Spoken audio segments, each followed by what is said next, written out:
Hi, everybody. This is Steve Halpy Napier. Welcome to Building a Career That Matters. We hopefully will finish up our discussions on Roadblock 2020, particularly since now it's 2021.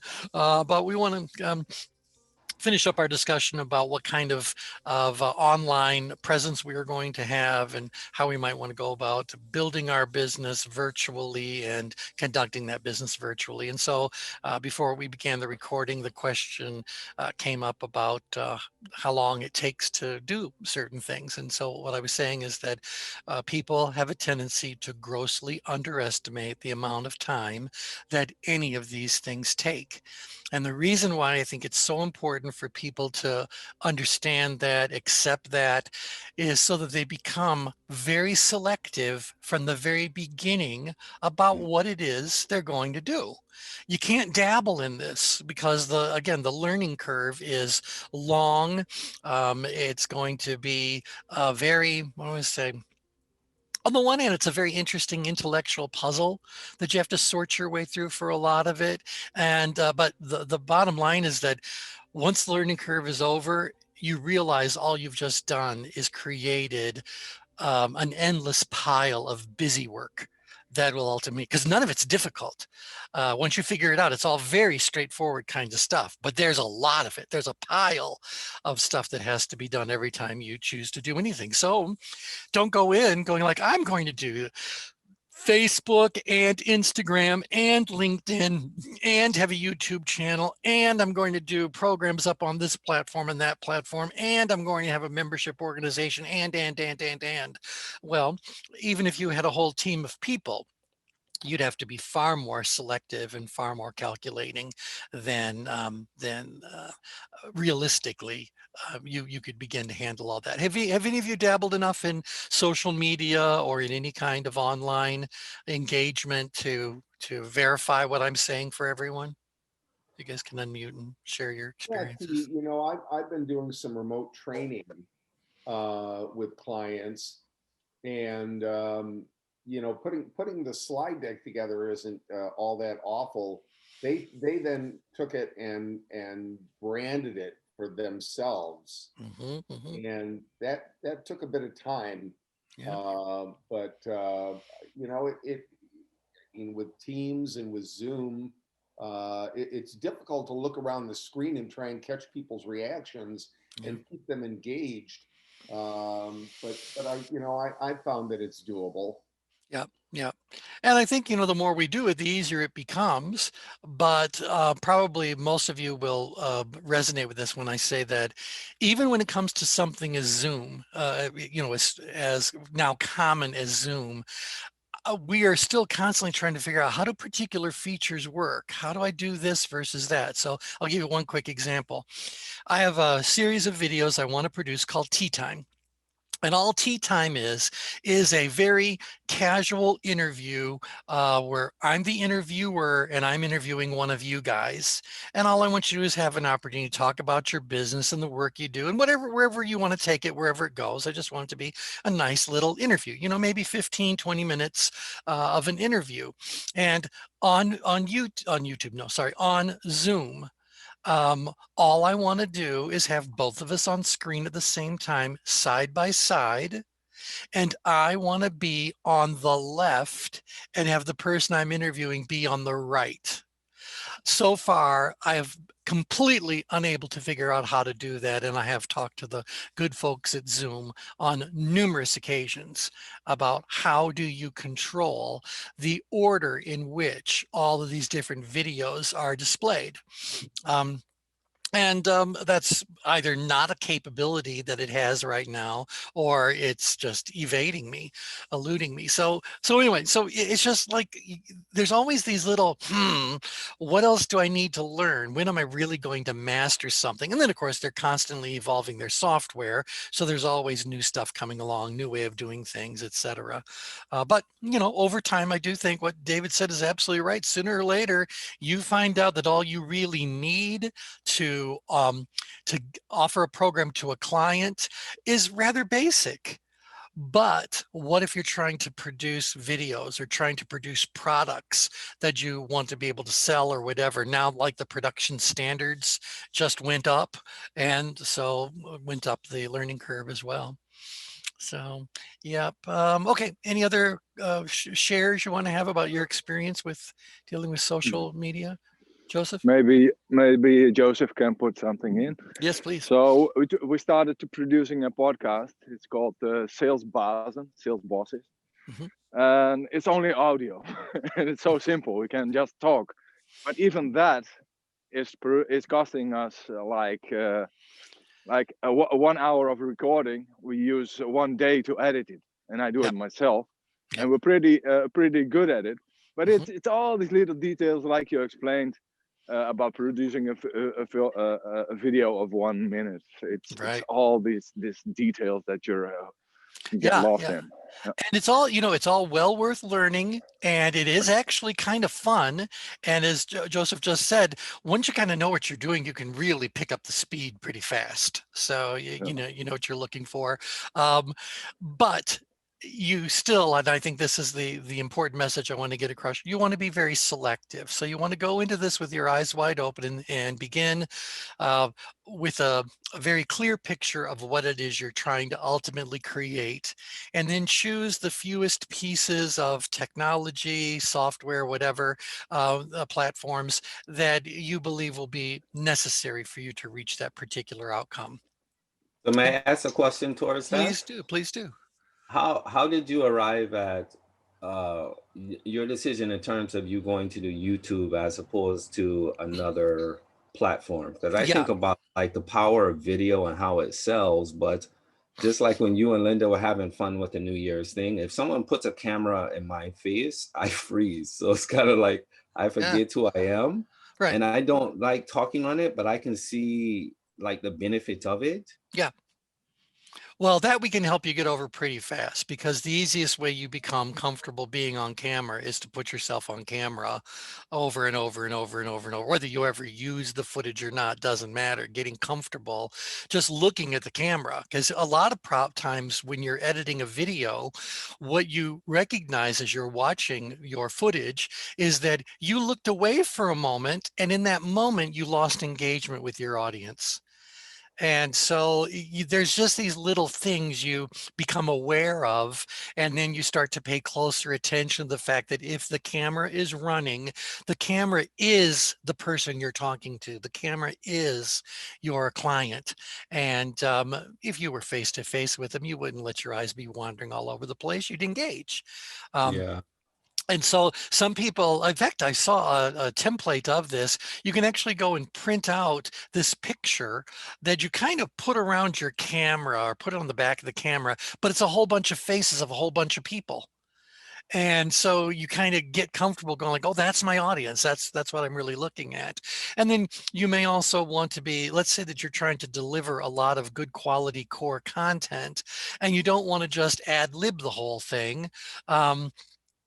You want to keep your presentation as short, as tight, as clear as it can be, and so you decide, oh, I'm going to script it out. Well, there's two problems with scripts. Number one, you don't want to be reading anything or have it be detected as reading it. But the other thing is that you can't be even looking down. You can't even look down a few inches away from where the camera is to wherever your notes happen to be, without that being something that's easy to detect as disengagement in the resulting recording. And then you need to get a teleprompter. And teleprompters these days aren't particularly expensive, but it's still an investment you have to make. And it's a gizmo. You have to figure out how it all works. It's all easy enough, but nevertheless, it has to be there. And then, by the way, you also have to recognize you have to spend time writing out the script. Um, so you just got to kind of make these decisions. When is it worth doing a script? And when is it better for me to just be spontaneous me and just let it be freely associated. And some people go, well, I'm just going to be the spontaneous me, and then I'll go in and edit it into something tight.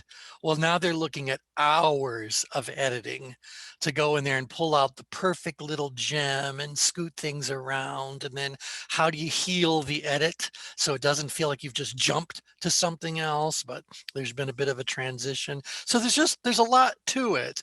And you really do begin to appreciate that who really makes the movie are those people in post-production that are really watching. Forget the footage of the movie. Can you imagine how much footage has been captured during production that now all of these editors have to watch in post-production, and they have to watch every single second of every single take at real time, at normal time, normal pace, to find exactly what it is they're really looking for.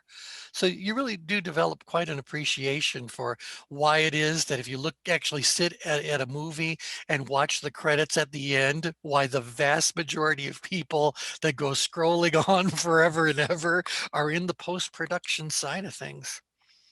Yeah. So, So yeah. you just plan to use solely YouTube, Well, or let me you get plan? let me get to our reason for choosing YouTube, because we also have an account with Vimeo.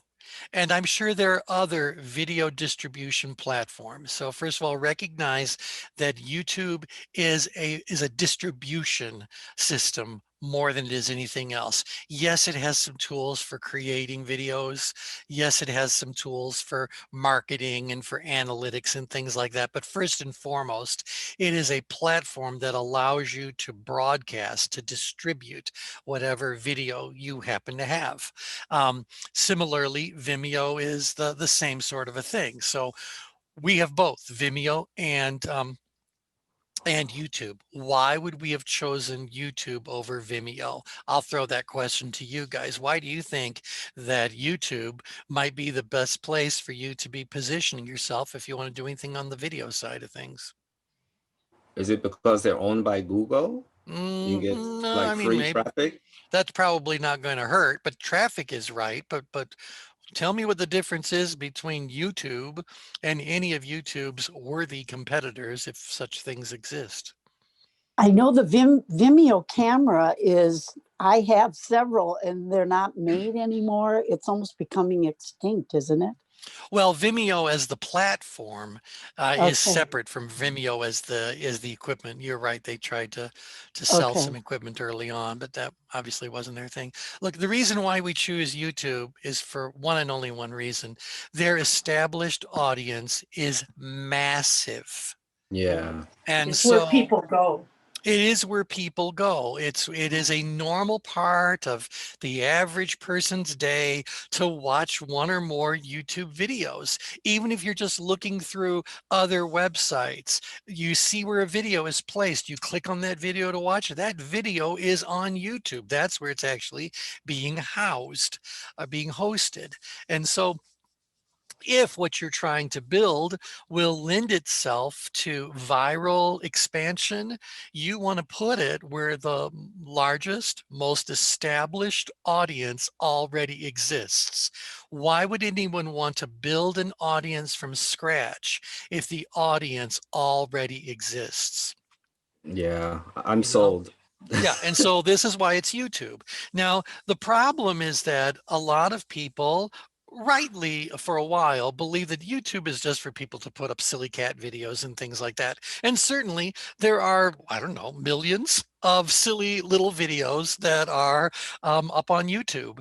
But more and more people with something substantial to say recognized um, that there's this other part of YouTube that has more depth to it. And while the audience for those videos may not be as large as the audience for cat videos, nevertheless, the audience is already there. It's already established. So why go and build your own following if you can tap into an existing population who already wants to seek out information like you're trying to share and kind of go from there. So anyway, that's why we chose YouTube versus Vimeo. If I was a video artist and my whole goal was to create the absolute finest videos I could and know that my videos were going to be appreciated by other people who were really into the whole artistic side of video production, that's what Vimeo is really all about. So all that said, realize that there is no rule that stops you from posting your video on both YouTube and Vimeo and whatever else in their brother you want to put it at. You own your content. You can put it up anywhere you really want. So produce it once, put it on multiple platforms. You have every right to do that.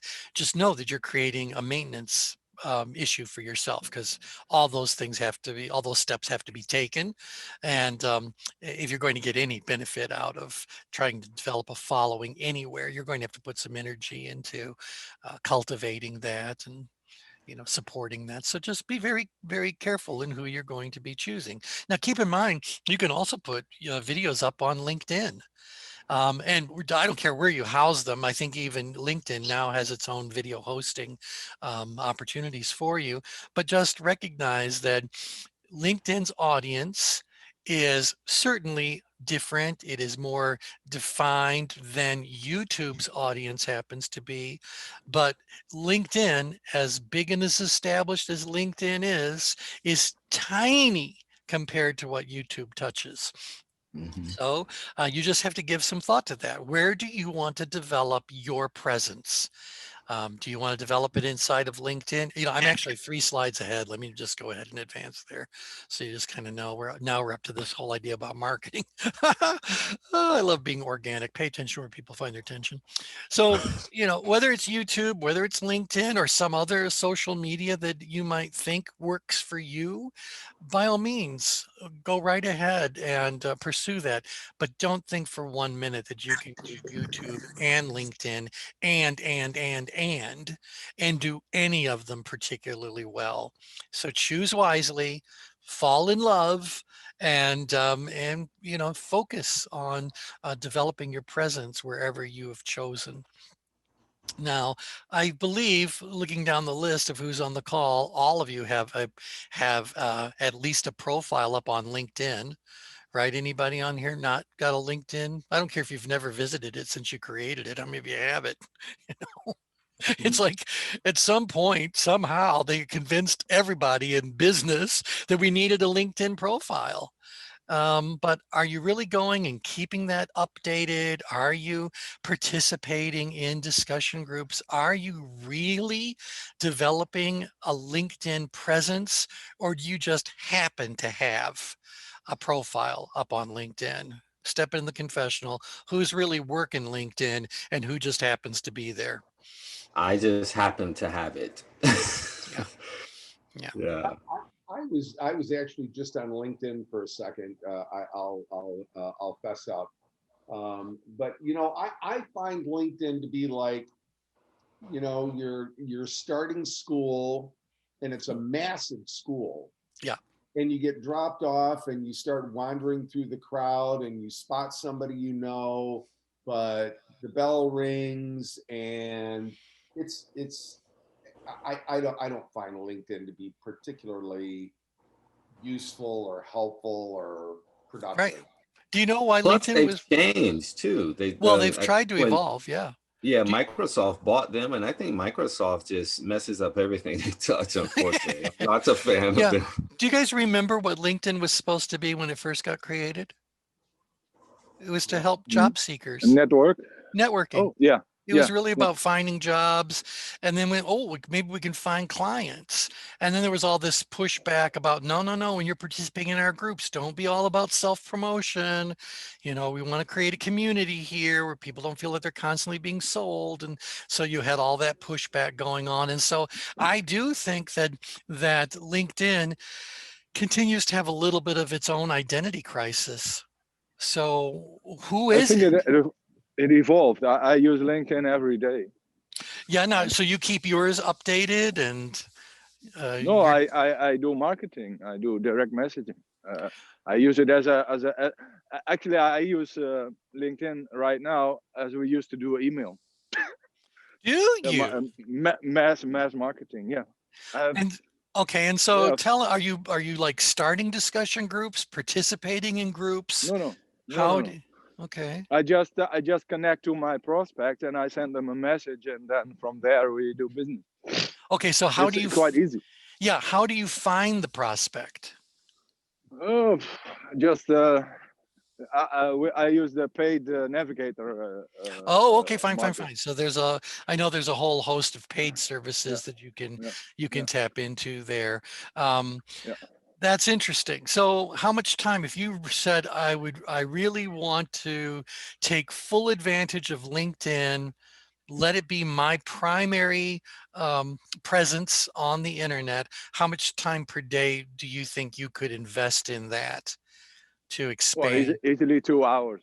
I mean, Easily 2 hours. some people have Twitter, some people have YouTube, and Yep. the same is now actually for LinkedIn, because it has evolved. It's Hmm. like how Facebook was years ago. Yeah. Yep. So it's not a problem anymore self-promoting or just doing silly discussions on LinkedIn. That has gone. Yeah, yep. All right, and so, but 2 hours a day, that's still a commitment. You can't really do a lot of Yeah. things if each Yeah. one of them is going to take you 2 hours per day to put Yeah. effort into it. And so again, my advice is going to hold true for everybody. Whichever platform you choose, you got to get married to it. You know, you got to decide, no, this is where I'm going to start my day. This is where I'm going to visit multiple times a day. I want to explore it. I want to really understand how all of its capabilities work and which ones I'm going to put energy into. You really need to do that. Now, how do you go about deciding that LinkedIn is right for you? It's got to be driven by the big question.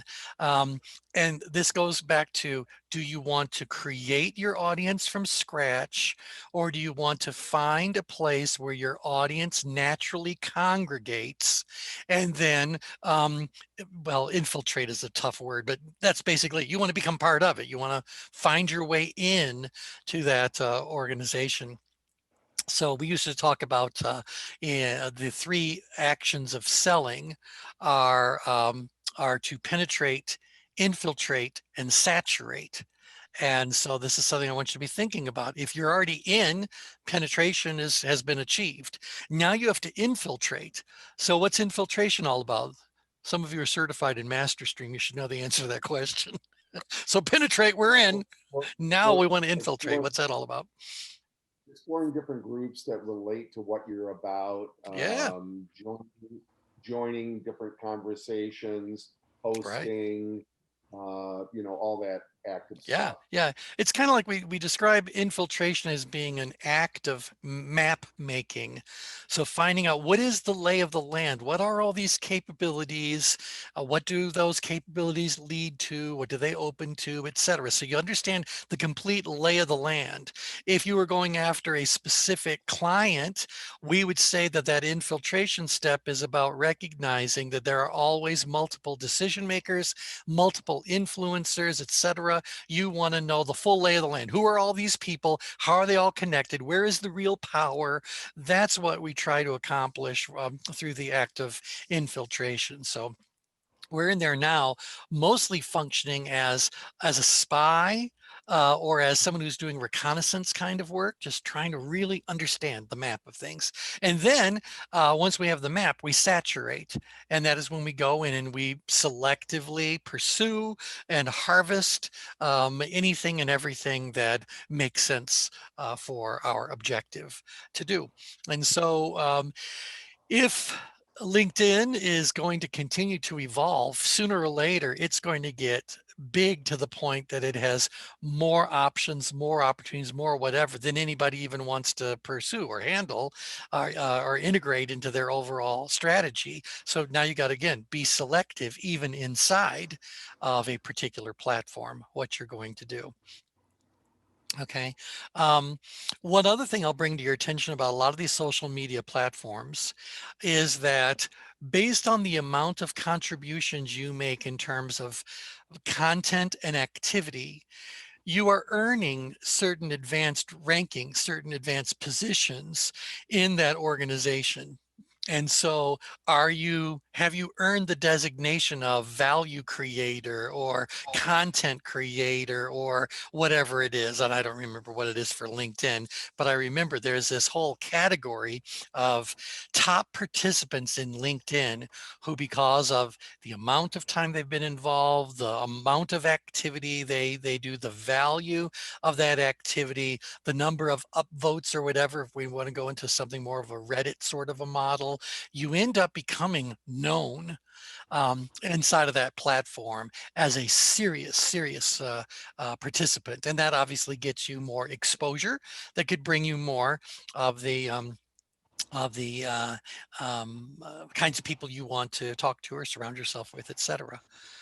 So again, I go back to my thing, choose carefully, because ultimately you want to be able to position yourself as prominently as you can within that platform. Yep. Okay, questions, comments about deciding where you want to go? What were those three again? The infiltrate, First, you penetrate, you got to get in, penetrate. Okay, penetrate. find some way in. And that's what most of our initial marketing is all about. It's all about trying to just get something started, some discussion started with somebody. Well, once I've got some discussion started with somebody, okay, I'm in. Um, from a sales perspective, we'd like to cultivate multiple points of entry. And so you don't want to just stop with only one, because things happen, but you want to get in. And if you can have multiple ways in, great, get those multiple ways in. That's what penetration is all about. Then infiltration. Now that you're in, spread around, draw that map, be whatever famous spy you want to be, or, you got to know the lay of the land. Who is everybody? Where is everything? What's this all about? What's behind this door? I want a full map of what the layout looks like. And then you saturate, and that is based now on your infiltration. You want to figure out which ones should be pursued in what particular order, which ones can be ignored altogether, etc. And by the way, where this comes up also has to do with when we're talking to sales managers about their staffing levels, because we would say that these three acts of selling, penetrate, infiltrate, and saturate, are distinct and different from one another, to the point that the likelihood of you finding one person who's going to do all three of those things well is remote at best. And so you may want to structure your sales organization so that the task of penetration is done by a certain set of people or a certain individual on a team, who then is going to pass it off to someone who is expert at doing infiltration. And then that's going to in turn be passed on to someone who's going to be exceptionally good at saturating whatever it is that goes on. So some of the most successful sales organizations understand that it is the person who can get something started that is of the greatest value, because they're the face of whatever the opportunity. So can we give them now some assistance in the infiltration thing? And they could even introduce it, say, while I'm your key point of contact, I'm the person I'm the person who got this whole thing started, you're going to be meeting other people of my team. And my team is here to help you in every way they possibly can. Well, that's where the infiltrators come into play. And ultimately, the saturators are the ones who are taking care of whatever the ongoing business opportunities happen to be, so nothing falls through the cracks. So what do you think about the when you talk about those three? Remember, you used to talk about the I think you call it a day of learning that you use with like trade shows. Yeah. And so since everything is online, could something like a virtual day of learning serve at least two of those? It certainly can. Now you're getting into preparing. That's what one of the possibilities are for casual intake. So when you're doing something virtually, it's almost like we're no longer trying to just penetrate the specific client opportunity. We're trying to penetrate the viewer base of YouTube, or we're trying to penetrate everyone who's a member of LinkedIn who belongs to a particular category, or what's going on. We're trying to find our way in to that. Well, once you have found your way in, we need to move them now from into awareness and then into some sort of an experience with you. I'll talk more about that on Thursday. But how do you move them into that? Well, you can't move them into that until you've got something ready to go. And so you don't go out there and meet a whole bunch of people and broadcast to your mailing list until you know that there is something in place that you can invite them to in the name of that casual intake. So is that a day of learning? Is that do a change grid? What is that? There has to be some way of getting these people moved into some sort of an experience of you. So is a quick little lunch and learn? Is it, okay, let me send you a link to all the podcasts that I've done up to now? One way or another, you want to get people engaged. And that engagement is their opportunity to learn a little bit more about you and hopefully be so dazzled and impressed that they can't help but reach out to you directly to talk about things more specific to their own needs or their organization's needs. Yes, Can I add one thing in there? sure. I was dealing with a producer at an insurance agency, and they have a service that they subscribe to that has, you know, you can make mailing lists, and it's really an outstanding service. Tells you what they're doing, what they're paying, who they're using, and everything else. Mhm. But the gentleman that I spoke to created a mailing list of 3,500 people. Oy. Mm. And I think it's important just to say that if you're going to get started in this, don't get out over your skis. Yeah. And because it's going to take practice, and you want to get better, and you don't want to blow it on your best prospects, Yep. and you don't want to, you know, reach out to 3,500 people and then never let them hear from you again. Yeah, right. Yeah, thanks for bringing that up. You know, it's interesting. My whole career started because of MasterStream, and MasterStream is one of the things I talk about least these days, but I keep getting pulled back into it, that there is so much substance and so much value in what that program covered that I almost feel like I need to get back into really doing that. And obviously there's always a huge and established marketplace for anything having to do with sales skills or sales management skills, et All about cetera. that. Well, one of the things that we would talk about, and this is for all of you, because it's part of, if you go through Building a Career That Matters, I'm sure it's one of the modules, it has to be, where I say to you, look, you've got to really be very thoughtful about how much time and energy and other resources you have to devote to marketing. Um, and you have to really now be thoughtful about how many different prospects can you really pursue and do a decent job of it.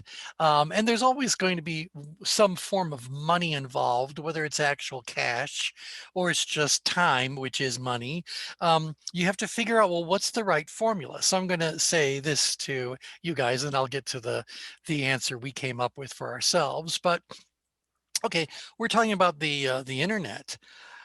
In the good old days, you would buy a mailing list and it might have thousands of names on it, and you'd go like, "Oh, this is so exciting!" Well, when you're talking about the population across the entire internet, now you're talking about tens of thousands, hundreds of thousands, maybe millions of people you can pursue.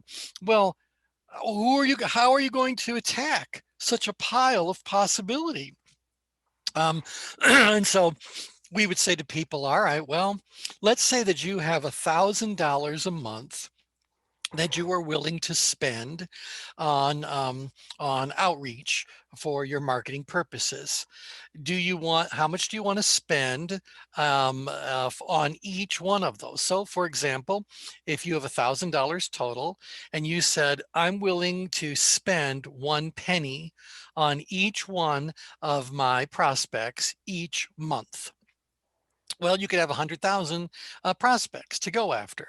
And I'd ask you, well, how effective do you think spending 1 penny per month on 100,000 people is going to be? And how effective of a job do you think you can do about targeting that list? So it's the best 100,000 people you could be going after. So how many of you would kind of go like, well, that's not going to work. That's just too little, being spread too thin for too many people, right? So we go Right. like, okay, well, what if you're going to spend $1 on 1,000 people per month? So okay, $1 is still not a lot of money, but 1,000 people, how many of you feel like, well, now I need to get a little bit more thoughtful about who is going to be in that 1,000, right? You Mhm. guys with me as I'm working my way through this? Yeah. Yeah. Yes. Okay. So what if I came along and I said to you, well, the way we did things was well, it might be nice to have a list with 1,000 people on it that someday I might work my way around to get to. Any given month, I would rather focus on 100 people.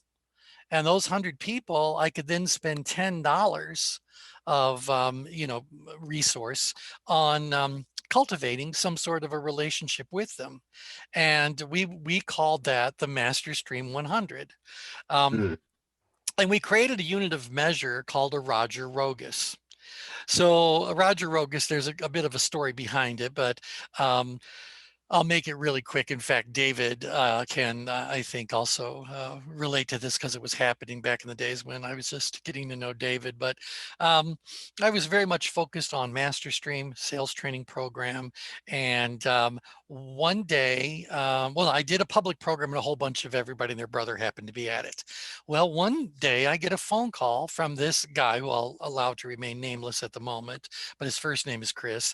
And Chris said, T, I'm in trouble. And I said, well, tell me. And I barely knew this guy. And he says, well, um, I sold a program to a client. And now I realize I can't really present it. I don't know enough. Forget the fact that he wasn't licensed. He wasn't trained. He had no legal right to be presenting the program whatsoever. So I said to Chris, I said, okay, Chris, how much is the client paying you for this? And he told me, and it was just a couple $100. And I said, well, you're going to have to give me that and match it with the same amount of your own money. And I'll go and take care of this program. And then we're going to have a conversation about intellectual property rights and things like that. So turns out that this program was for a local office of IDS Financial Services, who ultimately ended up becoming American Express Financial Services. But IDS was a very large, well-established, close to 100-year-old company at that time. And they were in our own backyard. So I said, okay, fine, I'll do that. And so I showed up and I did my little morning lunch and learn, my morning little learning session with them, and that was that. And it went all very well. Well, later on that day, I get a phone call from a guy by the name of Roger Rogus, and I didn't know anybody, so I don't know who he is. I figure he's got a question. And he says, I'm the regional vice president for IDS Financial Services, and I was contacted by the division vice president, whose group you spoke for earlier today. And I was wondering if you might have some time to get together and chat. And so I said, well, sure. And so we got together, and he was able to attend one of my little evening programs. And afterwards, we sat down, and he said, this is really great. I'd like to invite you to speak at one of our regional vice president retreats. And he said the dates or whatever. I said, well, those dates are going to be a problem because I've arranged a cruise, and I'm going to be proposing to my girlfriend on the first night of the cruise, and hopefully eloping when we hit Hawaii on the last night of the cruise. And or actually it was Caribbean. And he goes, well, that's really great. He goes, but I was going to invite you to speak for our group in Hawaii, and you can bring your girlfriend with you. And so I called up Linda and I said, Linda, good news and bad news. The bad news is that we can't go to the Caribbean because we're going to Hawaii. And so we changed everything, still did a cruise, but it was a cruise around the Hawaiian Islands instead, and ultimately didn't elope because, Linda wanted the real wedding kind of a thing. Well, long story short, or shorter than I could certainly make it, is that event went over so well. The weather was absolutely horrible. So all of these regional vice presidents and division vice presidents from across all of IDS's organization were trapped in a training room while there was a deluge going on outside. And so I did my thing. And what I can tell you is that that led to over $1 million worth of business. And so I bring that up just to say to you that if you're going to have a small list of prospects you're going to pursue, you want these prospects to be people that you genuinely believe can either engage your services and or open a door for a much larger opportunity. And so we have come to refer to anyone who can bring us $10,000 or more of opportunity as a Roger Rogus. And so we could only handle 100 Roger Roguses at a time. And every time we could convert one of those Roger Roguses to an actual billable opportunity, we could replace it with one. But we were never allowed to have more than 100 prospects that you could juggle at any given moment in time. And we continue to stress that with all of our certified team members. Don't even in this world of internet marketing and all that. I still believe that your real clients, your real growth is going to come from you whittling that list down to a relative handful of people that you are willing to invest some resources in to cultivate that relationship for it to ultimately bring you business worth having. Um, so that to me is the 100. Now, back in the day that we first created this whole concept of a Roger Rogus, I'll tell you that there wasn't much of an internet to speak of. There was AOL, but everything was in its infancy and businesses weren't even close to taking it seriously yet. They didn't even have a presence. You couldn't create your own website, yeah, things like that. It just wasn't there. So this is why I'm saying I think that what you want to do is do a bit of a hybrid where you position yourself in the large global marketplace sufficiently that people can find you. Because if a piece of business finds me, I don't care if they're part of my 100 or not. Thank you. A piece of business just found me. I'm not going to turn it down. And so I want as much viral exposure as I can get. And I want to find a way that I can pull those people into some sort of a highly leveraged experience and then move them into some sort of product to make it all worthwhile. But I'm still looking for my 100 Roger Roguses. Yeah, I like the idea. To me, what you're speaking to um, is this idea of creating demand. And I think that's a different playbook than what you see nominally in any kind of online marketing. Because the problem that I have with online stuff in general is there seem to be like quality seems to be an anomaly, right? Like It's true. I think they do certain things online that if I were in the store, they would not get away with it because I will walk out. There's no way I will put up with it. Right, right. Yep. I like that idea of the master stream 100. Right. Well, and we also talk about the danger of relying on referral business. You know, if you've got a client who found you and asked you if you could do something that you can do, and you agreed to do it because you saw no reason to turn down the revenue, that doesn't mean that they represented your ideal client, the perfect opportunity you would hope to fill your calendar with. So referral business is more likely to lead you to more of the same. And that's great if the person who's referring you was your ideal client. They might bring you more ideal clients. But I don't want to rely on referral business. Well, I mean, I'm happy to have the revenue. I don't want to be um, ungrateful about what's going on. I'm happy to have the revenue. But it doesn't help me build the client list of my dreams. It doesn't help me fill my life doing the kind of work I want to do more than anything else with the people I want to do it with. And so I have to make sure that I am setting aside time to really cultivate those ideal client opportunities. And so this is why I'm saying you want to be very selective on whatever you're going to be doing in terms of technology, because you have no idea what's going to come your way, what's going to find you. Could it be lucrative? Yes. Is that necessarily mean it's going to be fulfilling? No. And so I don't mind sharing all of you that we are interested in certifying people, established human development professionals who not only can use what it is that we have to offer with their client base, but who may very well be those people who could be that one or handful of partners who can take all of our intellectual property to the whole next level. Again, those are our intellectual property is our children.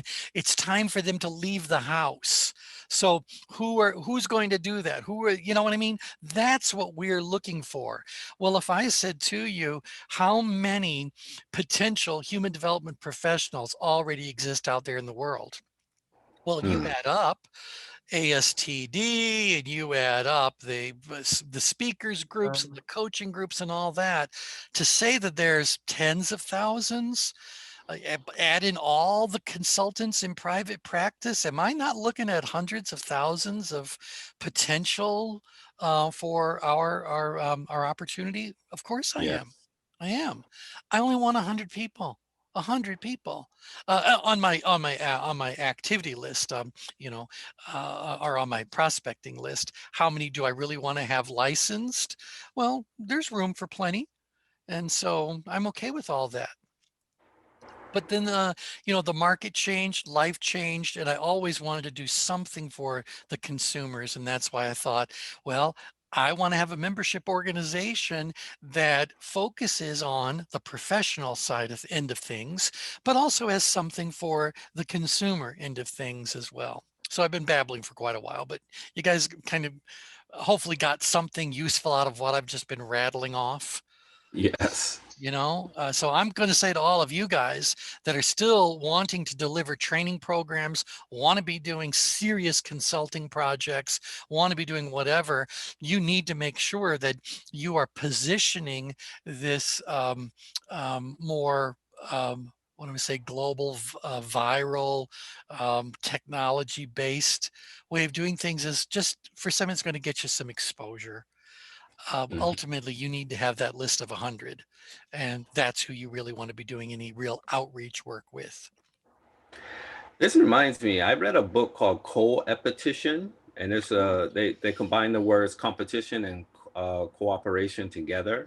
Yeah. And they talk about this idea of complementers and understand who the players are, those kinds of things, Yep. and just understanding those dynamics, you can create significant business for yourself by focusing on this idea of creating demand. Because if you're a complementer to the major players, you can still build a nice demand for business. Sure. Absolutely. And again, we want to make sure we take David's words of wisdom to heart.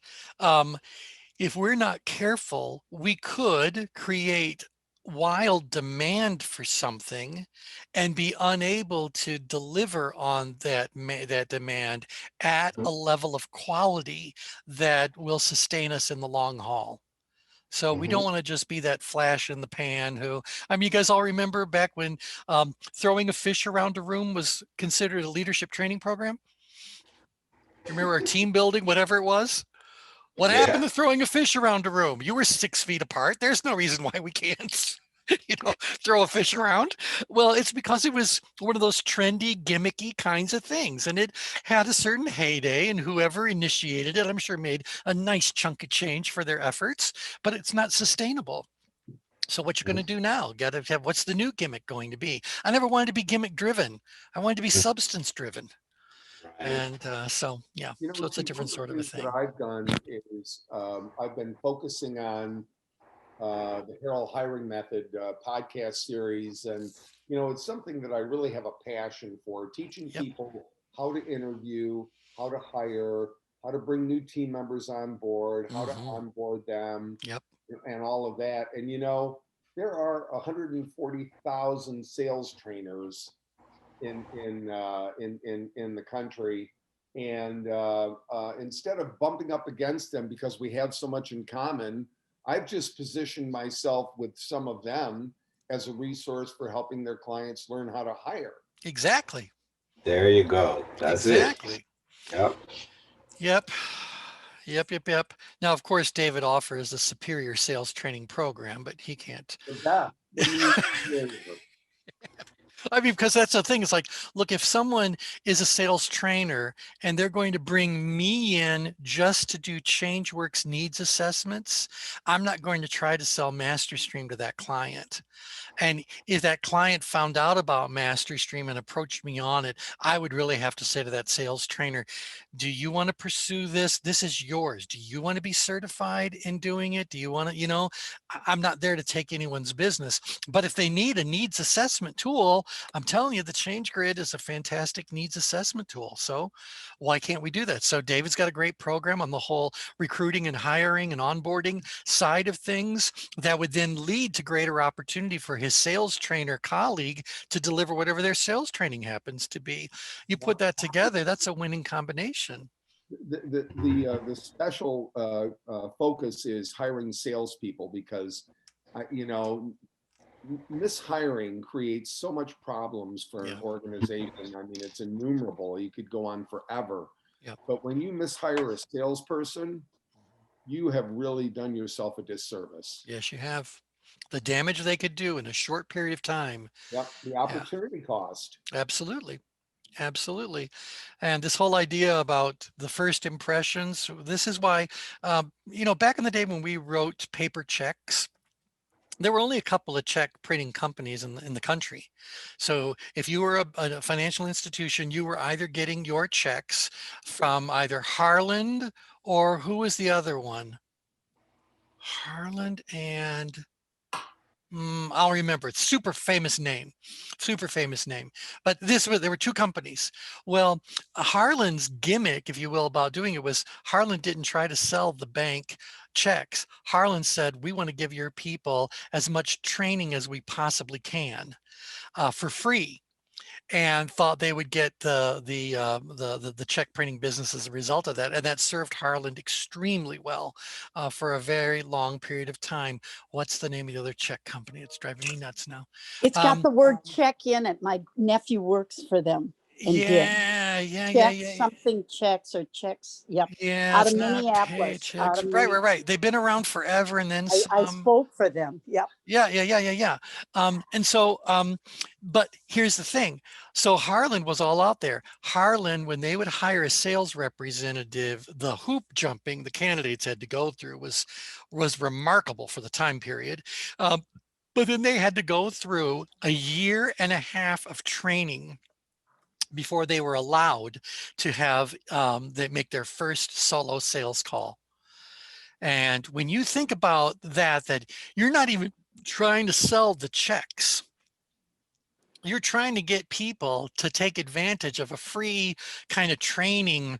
I don't want to call it gimmick. That doesn't do it fair. They had really good trainers because they hired us to do training. But you go like, wow, then why is it that so many companies that we've worked with over all these years hire a sales representative and want to put them on the phone within a week? And you just go, you're going to scare good people away because they're going to feel like they weren't adequately trained, and you're going to be doing some real damage to those potential prospects because they're going to make a bad impression, and that's going to cost you that opportunity moving forward. So yeah, I have to do this real quick. Check printing companies. I'm looking it up too. It's driving me nuts. Exactly. I think it's called Check System, but it's spelled CHEQU. Yeah, Q. no, we're going like way back historically. Got to go way. It's not deluxe checks, is it? It's not It was deluxe. Yeah, Oh, was Deluxe it? and Harland. Those were the two big check printing companies back in the day. And then I think Safeguard Business Systems came along, but they were doing that remember that whole pegboard accounting system? you guys remember that? Any of you been in business long enough that your first accounting system was actually a pegboard and the checkbook was like massive in size? Remember that? It put everything on the pins so that the carbon would do. All right, so fine, I'm old. Okay. Time's up for now. This isn't everything I wanted to cover on today's call, but we'll pick up where we left off next week, or not next week, on Thursday, and we'll kind of go from there. So it just, if you will, between now and then, just give some real serious thought to what your existing online presence is, the degree to which you feel that presence is serving you, and what other online presence possibilities are interesting to you. Because again, you can't do them all. So is there one that interests you? Do you want to do something video, no matter where you do those videos? Is that what you want to do? Do you want to become a podcaster, which is more like a radio program? What is it that you want to do? And get clear around the amount of time and energy you have to put into such a thing. Okay, all right. Well, with that, thanks everybody for joining in. We'll chat again on Thursday. Yep. Thank you. All right. Bye for now, everyone. Bye. Bye.